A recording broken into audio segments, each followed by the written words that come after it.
Padre Celestial, te damos gracias. Tú eres el más hermoso entre 10,000, Señor. Eres la rosa de Sarón. Eres la estrella del amanecer. Eres el lirio de los valles, Señor. Eres el Rey de Reyes, el Señor de Señores, el que es, el que era y el que ha de venir, el Todopoderoso. Te adoramos esta mañana, Jesús, Yeshua, y te bendecimos, Señor, y te adoramos. No hay nadie como tú. Te presentamos los diezmos y las ofrendas, Señor, que han sido traídos al alfolí, pidiéndote que siempre bendigas, Señor, al dador alegre. En tu nombre santo, en el nombre del Santo de Israel, Yeshua HaMashiach. Amén. Bueno, este día vamos a seguir con nuestro estudio en el Evangelio según Juan. Y este Evangelio, hermanos, está lleno de teología. Es impresionante. Y lo vamos a tratar de desglosar poco a poco, no vamos a andar deprisa. Y como siempre, pues nos vamos a ir verso por verso. Y Señor, al abrir mi boca, te pido que tú la llenes y que me ayudes, Señor, a enseñar lo que tú me has enseñado. En tu nombre santo. Amén. Bueno, este día vamos a ver el Evangelio según Juan, capítulo 1, versos 14 al 18. Solamente 4 versos. Y como les digo, voy a tratar de no andar a prisa, sino vamos a desglosarlo, vamos a estudiarlo. Y que, como habíamos hablado antes, dejar que la palabra de Dios penetre a nuestro ser y nos sane, y nos salve, nos purifique y nos limpie.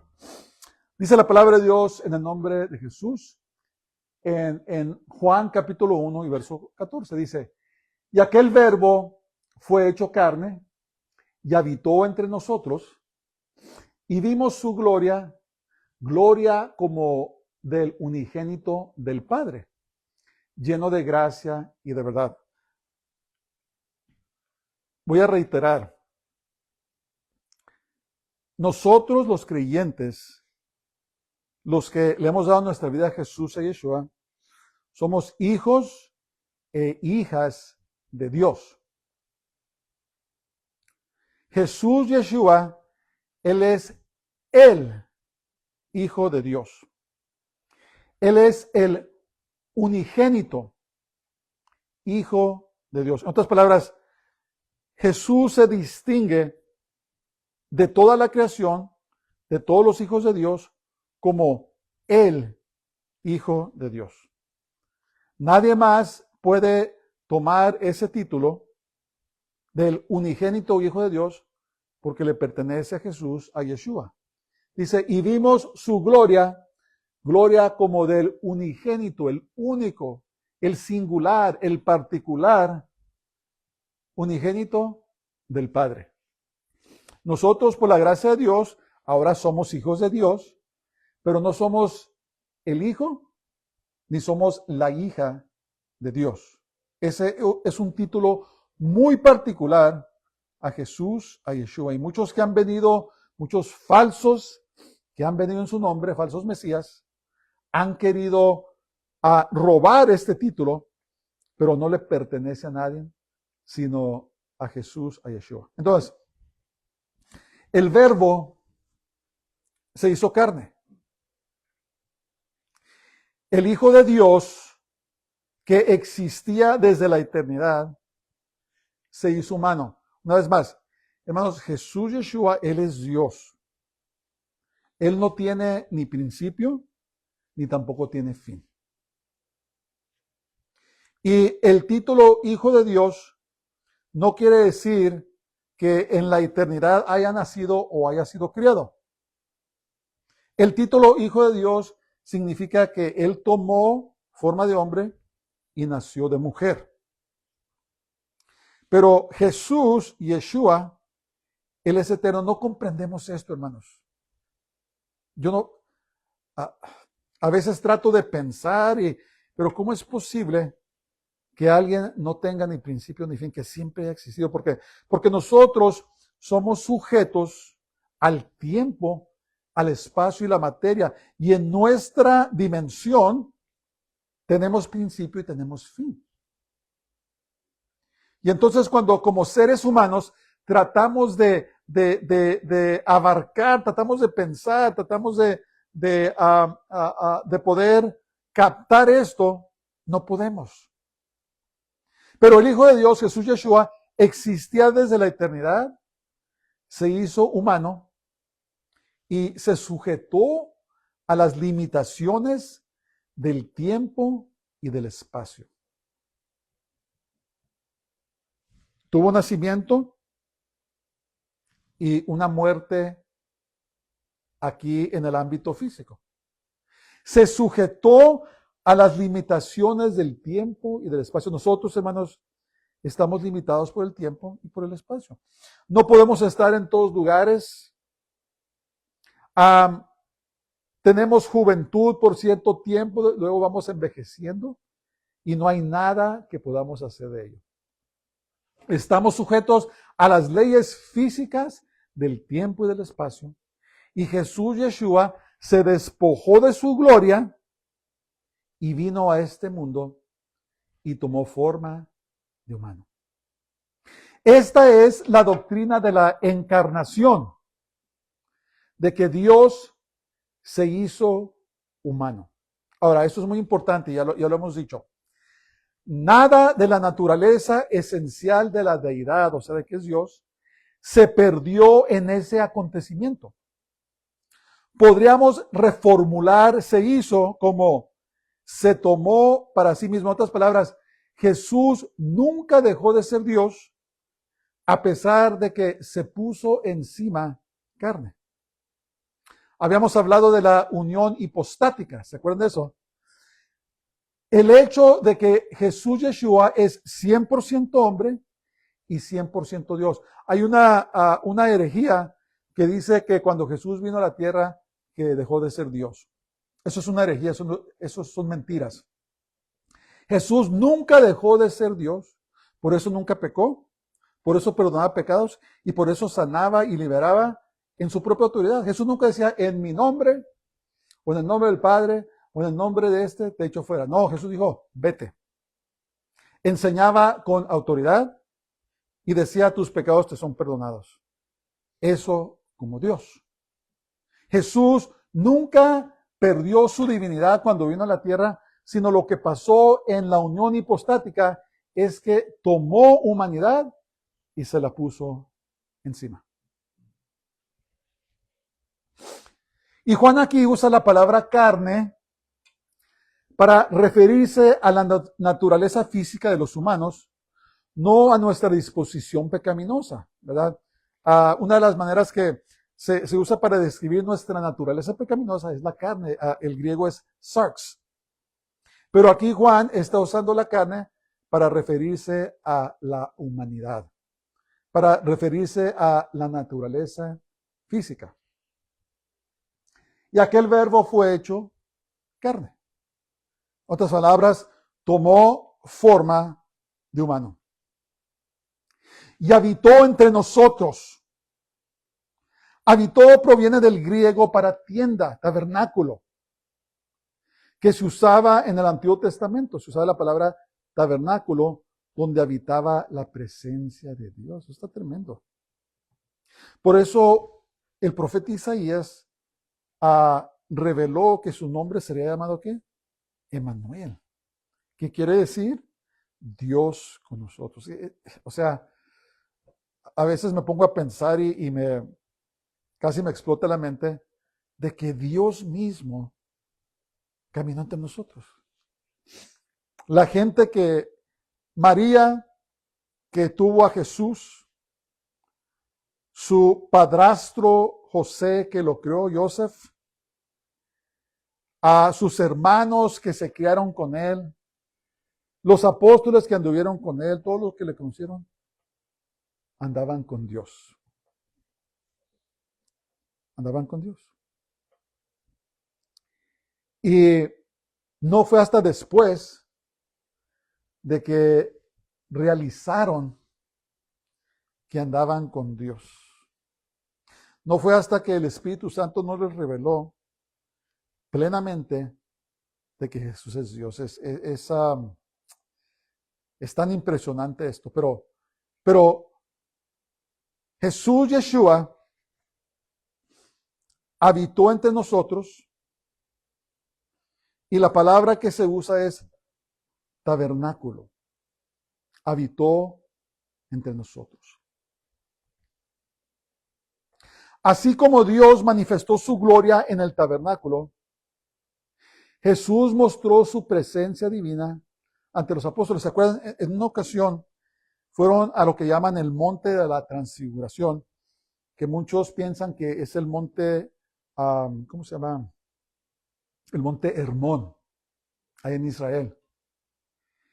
Y en ese momento, Jesús Yeshua se manifestó en su gloria como Dios. Y si se acuerdan, los apóstoles, ¿quién eran? Pedro, Juan y Santiago, no sabían qué hacer. Pedro estaba deliriado y dijo, Señor, te vamos a hacer un tabernáculo a ti, otro para Moisés, otro para Elías, porque se mostró la gloria de Dios. Unigénito, como dije antes, significa único, irrepetible. No hay nadie antes, ni va a haber nadie después como Jesús, como Yeshua. El mismo término se usa para Isaac en Hebreos 11:17, quien no fue el único hijo físico de Abraham, sino el único hijo de la promesa. ¿Se acuerdan que se referían a Isaac como el único hijo de Abraham? Pero si leemos la historia de Abraham, nos damos cuenta que él no fue su único hijo, ¿se acuerdan? Tuvo a Ismael y tuvo con Ketura, después de que murió Sara, tuvo como 12 hijos más con Ketura. Entonces, no tenía solamente un hijo, pero se refería a Isaac como su único hijo, pero era el hijo de la promesa, ¿verdad? En otras palabras, Dios le dijo, vas a tener un hijo y por medio de él van a ser bendecidas las naciones del mundo. Entonces, cuando dice que Isaac era su único hijo, significa que era el único hijo de la promesa que Dios le había dado. Todos los que confían en el Mesías, en Yeshua, nacemos de Dios. Nacemos de Dios. En el Evangelio de Juan, a estos nacidos se les llama hijos de Dios, pero como dije, Jesús Yeshua es el único hijo de Dios. Hermanos, no sé si podemos comprender el privilegio de que somos llamados hijos de Dios. En el Antiguo Testamento, el título hijos de Dios solamente le pertenecía a los ángeles.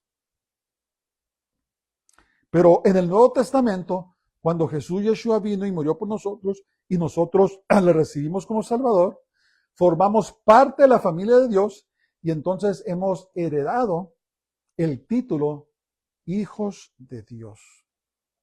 Somos parte de la familia del Señor. Tenemos un destino, tenemos un hogar, tenemos recompensa como hijos de Dios.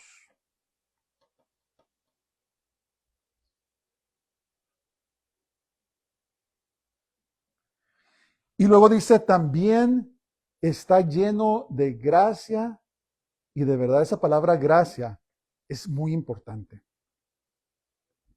Esa palabra gracia, hermanos, realmente es todo para nosotros los creyentes. La palabra gracia en el griego es charis. Y de esa palabra es de donde viene la palabra en español de carisma, carismático, los dones carismáticos. Pero en su singular expresión es charis. El CH en griego no se pronuncia charis, se pronuncia charis. Y fíjense lo que una de las definiciones dice, de la bondad misericordiosa, por lo cual Dios, ejerciendo su santa influencia sobre las almas, sobre nosotros, las vuelve a Cristo, las conserva, las fortalece, las aumenta en la fe cristiana, el conocimiento, el afecto, y las enciende para el ejercicio de las virtudes cristianas. ¿Qué quiere decir eso? Que Dios mismo, hermanos, usó su influencia sobre nosotros para volvernos a Jesús, al Mesías, a Yeshua. Por eso dice la Biblia que por gracia sois salvos por fe. Y esto no es de vosotros, es don de Dios, no por obras, para que ninguno se gloríe. Entonces, ¿qué pasa en el nuevo nacimiento? Es Dios mismo, hermanos, el que nos influencia y nos dirige a Jesús, a Yeshua, a su Espíritu Santo. Es el que nos da revelación de Él y es el que nos dirige a Él. ¿Por qué? Por su gracia.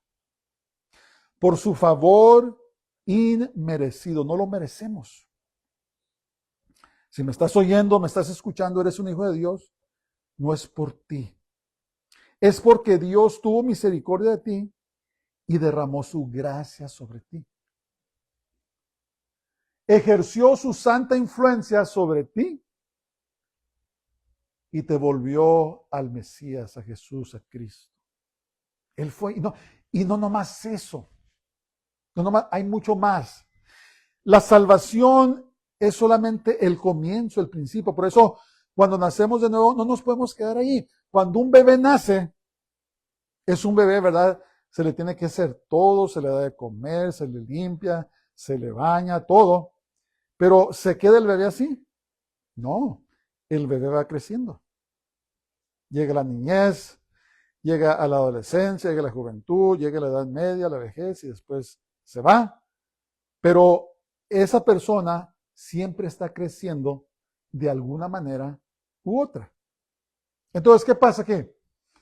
Dice que usó su influencia divina para volvernos al Mesías y luego que nos conserva. Hermano, mira, la única razón que no hemos caído, la única razón que no nos hemos regresado al mundo, la única razón que el diablo no nos ha matado, es porque el Señor en su fidelidad nos conserva. ¿Te salvó? Y ahí vamos luchando y batallando, pero el que nos conserva, el que nos sostiene, es Jesús, es Yeshua, es su gracia. Es la gracia que Él escogió derramar sobre nosotros. Es su fidelidad. Por eso las personas que se jactan, que no entienden, que andan tratando de salvarse por obras, no comprenden que no podemos ser salvos por obras. Es por la gracia y la misericordia de Dios. Dice, nos conserva y nos fortalece, nos da las fuerzas para hacer lo que tenemos que hacer y para seguir caminando. Nos aumenta en nuestra fe por medio de las pruebas, por medio del estudio de la vida, de muchas maneras crecemos en nuestra fe. No nos podemos quedar ahí. Alguien dijo, Dios te ama demasiado para dejarte donde estás. Permite las pruebas, nos reta y por medio de las pruebas y las luchas de esta vida vamos creciendo en Él. Crecemos en su conocimiento, vamos conociendo más a Jesús, a Yeshua, y el afecto y nos enciende para que hagamos las buenas obras. Es Él que nos da buenas obras. ¿Por qué le damos a los pobres? ¿Por qué nos preocupamos por otros? ¿Por qué ministramos a otros? Es por la gracia de Dios. Por eso dice que ninguna persona, hermanos, se puede jactar. Todo viene de Él, es por Él y para Él. Por eso debemos darle la gloria y la honra al Señor. Y la próxima vez que te quieras sentir orgulloso, soberbio, acuérdate de la gracia de Dios que escogió derramar sobre ti. Go back, por eso dice, gloria como del unigénito del Padre, lleno de gracia y de verdad. La verdad, Él es la verdad. ¿Se acuerdan que dijimos? El camino, la verdad y la vida es una persona. Es Jesús, es Yeshua. Yo soy el camino, yo soy la verdad y yo soy la vida. Es una persona. Me recuerdo mucho yo de uno de los Beatles. Se llamaba George Harrison. Y hace algunos años él falleció. Y él le gustaba mucho, se jactaba mucho y muy orgullosamente decía, yo soy un buscador. Porque decía que él buscaba la verdad. ¿Verdad? Y estaban involucrados los Beatles en muchas cosas de las religiones del Oriente y tantas cosas. Pero él decía, yo soy un buscador. Qué triste. Qué triste. ¿Verdad? Porque estoy seguro que él escuchó el Evangelio, él era británico, era inglés. Pero lo rechazó y escogió seguir cosas vanas y nunca recibió las palabras de Jesús Yeshua que decía, yo soy el camino, yo soy la verdad, yo soy la vida. Lo que tú estás buscando, yo soy.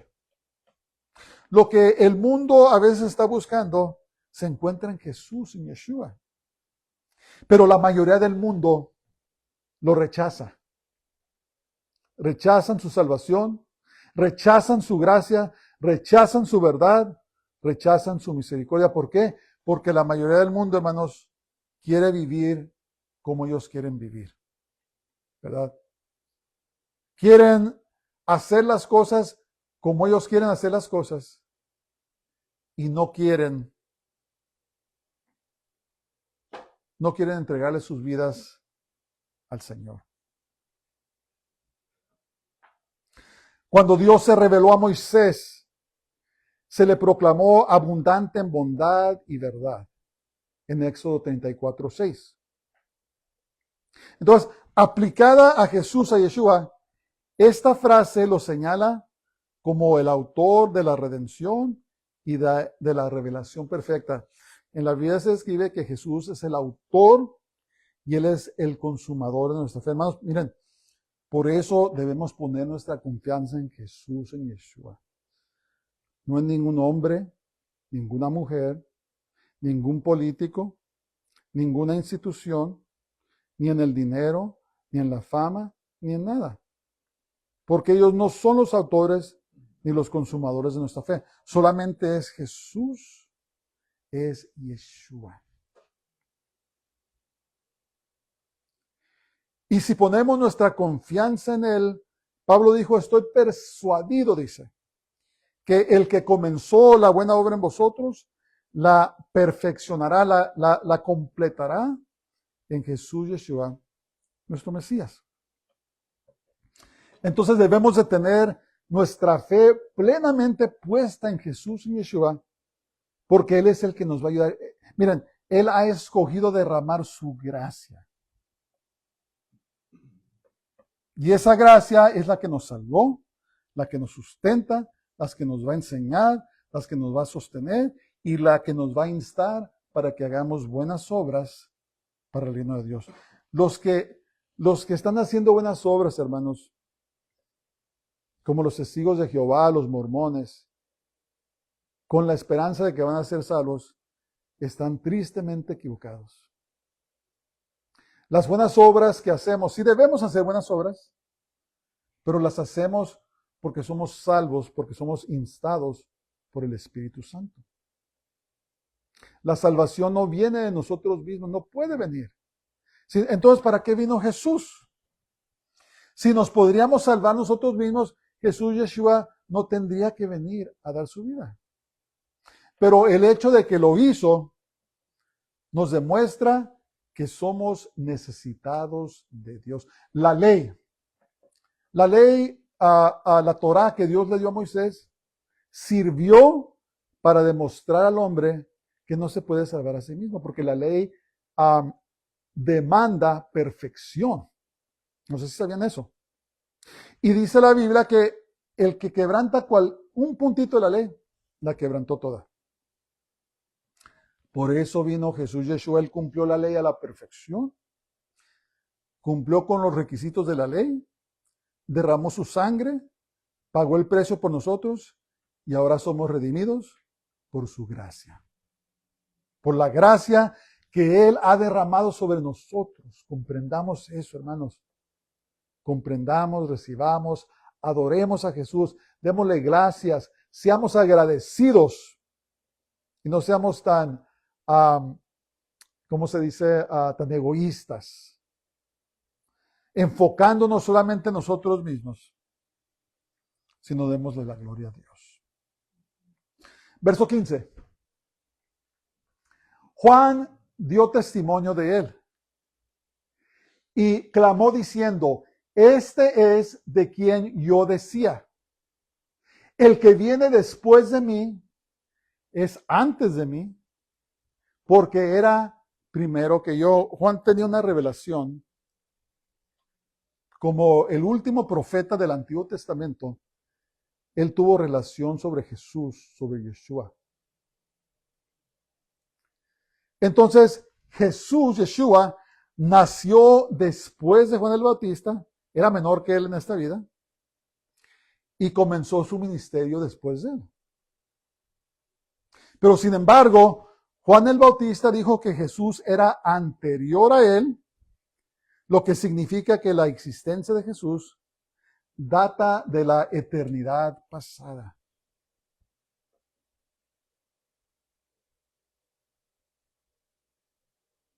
Y les estaba declarando esto a las personas. ¿Saben qué? Aunque yo soy mayor que él en esta vida, aunque él comenzó su ministerio después de mí, él es antes que yo. Él existe antes que yo. Yo creo que Dios está usando a Juan para preparar a los creyentes sobre la verdadera identidad de Jesús, de Yeshua. Es algo maravilloso que Dios hizo, hermanos, de mandar a su Hijo a este mundo. Y Juan 3:16, que después lo vamos a estudiar, lo resume en porque de tal manera amó Dios al mundo que envió a su Hijo unigénito para que todo aquel que en él cree no se pierda, mas tenga vida eterna. Lo mandó. Dijo, te voy a dar una asignación, te vas a hacer hombre y vas a pagar el precio de los pecados por la humanidad. El mismo mundo que tú creaste, tu misma creación te va a matar, pero te voy a dar la victoria y por medio de tu sacrificio van a ser salvos muchos. Es el plan eterno, hermanos. Dios tenía este plan desde antes de la creación. En su presencia, en su sabiduría, Dios ya lo tenía todo. Y ahora, en este tiempo, se estaba manifestando lo que Él ya había planeado desde la eternidad pasada. Es muy impresionante. Verso 16. Porque de su plenitud quiere decir que es completo, que no le falta nada, tomamos todos y gracia sobre gracia.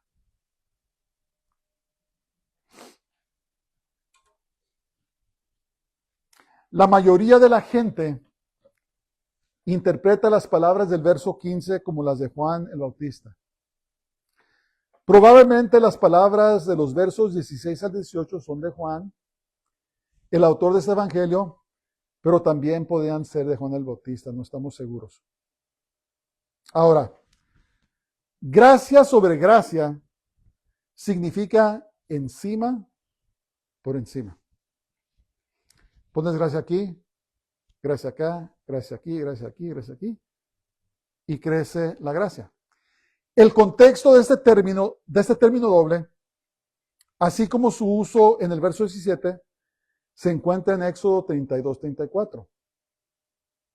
Moisés y el pueblo habían recibido gracia, pero tenían una tremenda necesidad de más gracia. Hermanos, miren, necesitamos la gracia de Dios en cada momento. No es un trato único, no es solamente de una sola vez. En nuestra vida al caminar con el Señor, necesitamos la gracia de Dios. Todos los días. A cada momento de nuestras vidas, necesitamos la gracia protectora de Dios.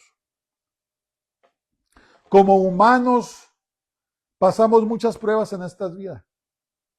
Somos atacados físicamente, somos atacados en el espíritu, vienen tentaciones, somos tentados, a veces sentimos que vamos a ceder, pasan tantas cosas.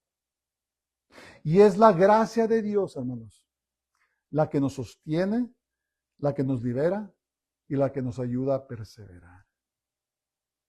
Entonces, esta gracia sobre gracia, si el Señor nos hubiera salvado, nos da su gracia de salvación y nos deja ahí, nadie lo hubiera hecho. Pero la verdad es que desde que fuimos salvos, desde que caminamos con Él, Dios va poniendo gracia encima de gracia, encima de gracia, encima de gracia. Necesito trabajo, Señor. Gracia para conseguir trabajo. Señor, estoy enfermo, sáname. Gracia para recibir sanidad. Señor, estoy siendo tentado, libérame. Gracia para ser liberado. Gracia para vivir. Protección, Señor. Me quieren matar, Señor. La gente está en contra de mí. Gracia para protección. Entonces, la gracia de Dios, el favor inmerecido, nunca deja de ser derramado sobre sus hijos. Aunque seamos infieles, aunque nos estemos quejando, ¿verdad? Hay personas que nomás se la llevan quejándose. Pero en medio de eso está la fidelidad de Dios. Dios está poniendo su gracia sobre su gracia, sobre su gracia. Porque eso es quien Él es. Él es lleno de gracia, de verdad y lleno de misericordia. Y es su gracia por la que estamos aquí hoy. Es su gracia por la que podemos seguir adelante. Aunque se levante el mundo en contra de nosotros, Dios derrama su gracia sobre nosotros. Qué hermoso, ¿verdad? Necesitamos la gracia de Dios, hermanos, a cada momento. No podemos vivir sin su gracia.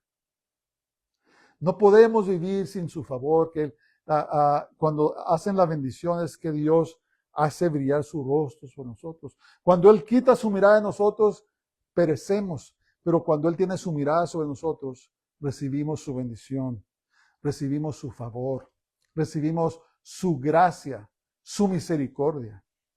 ¿Verdad? El salmista escribió en el Salmo 23 que el bien y la misericordia me seguirán todos los días de mi vida. Y en la casa de Jehová moraré para siempre. Para siempre.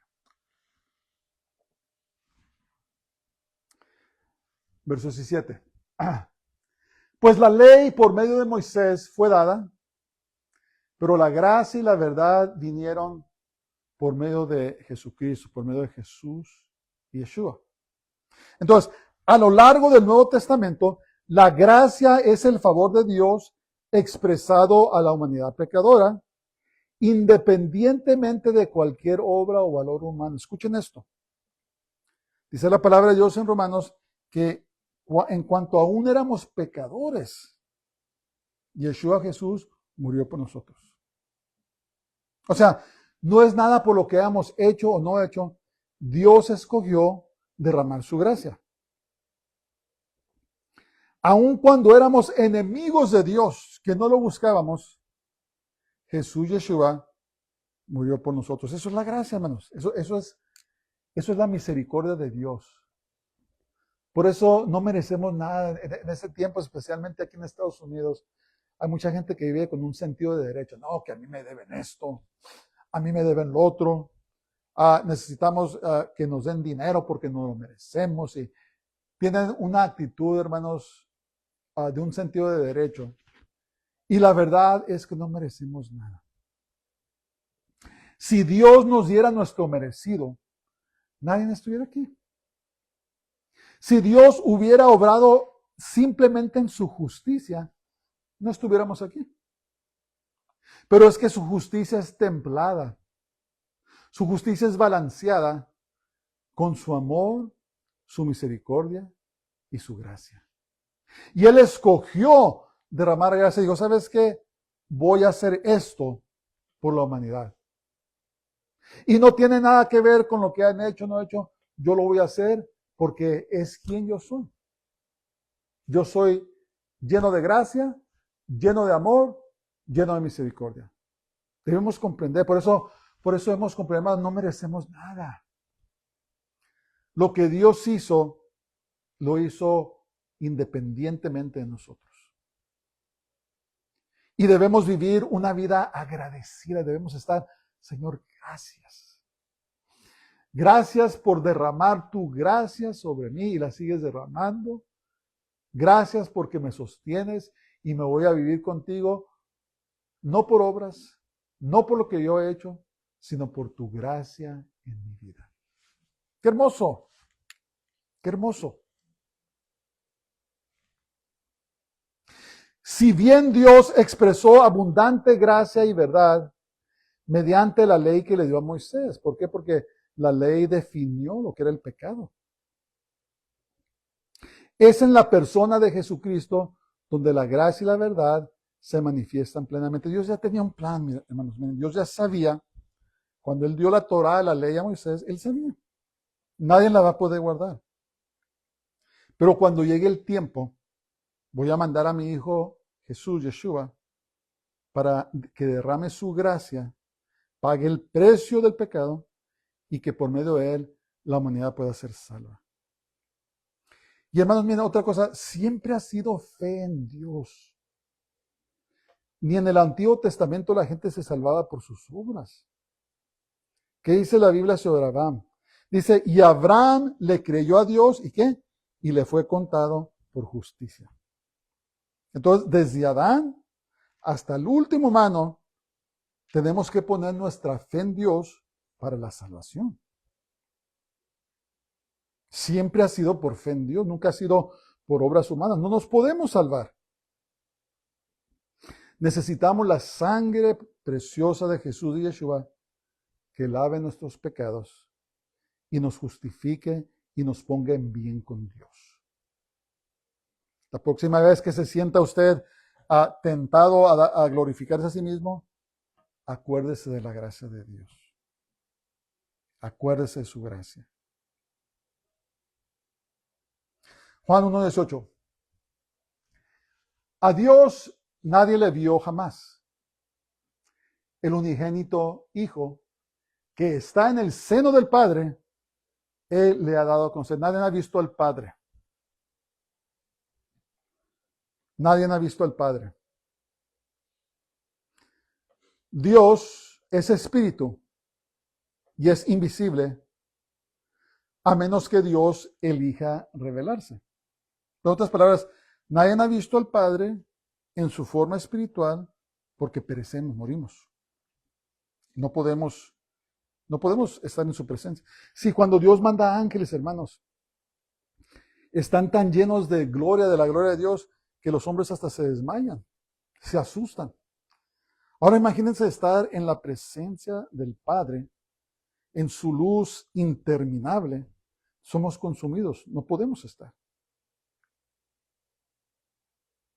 Abraham, el amigo de Dios, no vio a Dios en su forma espiritual. Lo vio en su forma preencarnada, miró a Jesús, a Yeshua, pero no miró al Padre. Incluso Moisés, el legislador, no pudo mirar el rostro de Dios. ¿Se acuerdan de esa historia? En Éxodo 33:22, donde le dijo a Moisés, te voy a esconder, voy a pasar, te voy a tapar, pero solamente te voy a dejar ver mis espaldas. ¿Se acuerdan de eso? Sin embargo, el Hijo está en relación íntima con el Padre, cara a cara con Dios, que está en el seno del Padre. Él le ha dado a conocer. En otras palabras, Jesús es el que nos reveló al Padre. Y Juan está lleno, está oraciones a su Padre. Vamos a ver todo esto. Cómo Jesús oraba a su Padre. Especialmente cuando oró por nosotros, Jesús hizo una oración hermosa por todos sus seguidores al Padre antes de que fuera crucificado. Dios se hizo visible a los ojos humanos en el hombre Jesús. Por eso Jesús dijo, me parece que en el capítulo 14 Juan dijo, el que me ha visto a mí, ha visto al Padre. ¿Por qué? Porque Jesús es la representación perfecta del Padre ante los hombres. Es a través de ver al Hijo que vemos al Padre, que vemos a Dios. Su conducta, su fe, su vida representaba perfectamente al Padre. Su santidad, su bondad, su misericordia, su piedad, era una representación perfecta del Padre Celestial, de acuerdo a las Santas Escrituras. No podemos verlo hoy, pero lo conocemos a través de su palabra. ¿Qué conocemos de Dios, hermanos? Muchas cosas a través de su palabra. Dios es amor. Dios es santo. Dios es justo. Dios es misericordioso. Dios es paciente. Dios es amable. Dios es bondadoso. Y Dios es justo. Lo conocemos, sus características, por medio de la palabra de Dios. Por eso es tan importante leer la palabra de Dios. Es a través de ver al Hijo que vemos al Padre. Cuando menciona aquí el seno o pecho, se usa aquí para designar una relación cercana e íntima. Aquel que es el Hijo unigénito del Padre y que conoce a Dios íntimamente, vino a la tierra y lo declaró. Él le ha dado a conocer. También puede significar que le ha explicado. En otras palabras, Jesús explicó a Dios.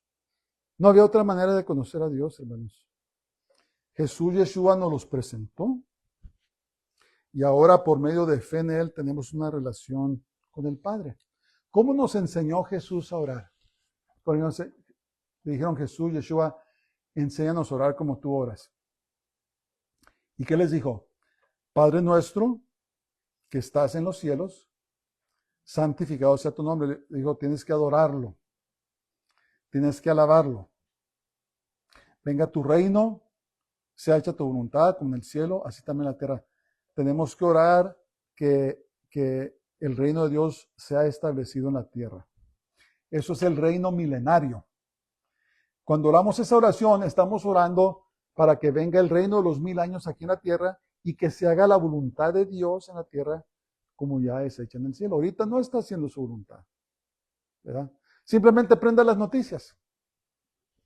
Mire los programas en la televisión y se va a dar cuenta que la voluntad de Dios no está siendo hecha plenamente aquí en la tierra. Se van a dar cuenta de eso. Danos hoy nuestro pan cotidiano, dependencia en Dios por nuestra provisión, nuestra vestimenta, nuestra provisión, nuestros alimentos, y perdona nuestras deudas, nuestros pecados, así como también nosotros perdonamos a nuestros deudores. Pedir perdón a Dios por nuestras ofensas, pero también perdonar a los que han cometido ofensas en contra de nosotros. No nos metas en tentación, mas líbranos de mal. Su gracia, hermanos. Su gracia para librarnos de las tentaciones, de los peligros, de todo lo malo. Una vez más, dependencia en Él. Porque tuyo es el reino, el poder y la gloria por los siglos de los siglos. Amén. Reconociendo la soberanía de Dios. Alabándolo y reconociendo su total sabiduría. Y ahora tenemos una relación con el Padre Celestial. Antes no podíamos llegar a Él. No podíamos llegar al Padre, hermanos. Pero ahora por medio de Jesús Yeshua, que nos enseña la Biblia, dice, acercaos confiadamente al trono de la gracia, donde alcanzaréis misericordia en el tiempo de tu prueba, en el tiempo de la prueba. No es cualquier cosa poder dirigirse al Padre Celestial, hermanos. Pero por medio de Jesús, Yeshua, por medio de sus sacrificios, sus méritos, su muerte propiciatoria, el cubrimiento de pecados, ahora hemos sido reconciliados para con Dios. El pecado nos tenía apartados, pero Jesús vino, lo cortó, y ahora todo aquel que en Él creere no se pierda, mas tenga vida eterna. Entonces, hermanos, vivamos, disfrutemos de la gracia de Dios y su verdad, ¿verdad? La verdad de la palabra de Dios. Reconozcámoslo, humillémonos y démosle toda la gloria a Él. Porque solamente Él es merecedor de nuestra alabanza y de nuestra oración. Padre, te damos gracias esta mañana por tu gracia y por tu verdad, Señor. Te alabamos y te bendecimos. Ahora, Señor, ayúdanos a caminar en esa gracia. Perdónanos cuando hemos sido orgullosos o soberbios, Señor, y no te hemos reconocido. Perdónanos, Padre, y ayúdanos a caminar en tu gracia. Te alabamos y te bendecimos y te exaltamos en todas las cosas. Solamente tú eres digno de recibir la gloria, la honra y el poder. Te lo pedimos todo en el nombre de Jesús, en el nombre del Santo Israel, Yeshua HaMashiach, Jesús nuestro Mesías. Amén. Pues de pie, Baruch haba Hashem Adonai, bendito el que viene en el nombre del Señor. El Señor te bendiga y te guarde, el Señor haga resplandecer su rostro sobre ti y tenga de ti misericordia, el Señor haga volver su rostro sobre ti y te llene de su paz. Dios les bendiga a todos, tengan una semana gloriosa. Si les gustan las enseñanzas, hermanos, hagan like, compártalas, porque de esa manera es distribuido a más personas. Tengan una semana gloriosa y Shabbat Shalom.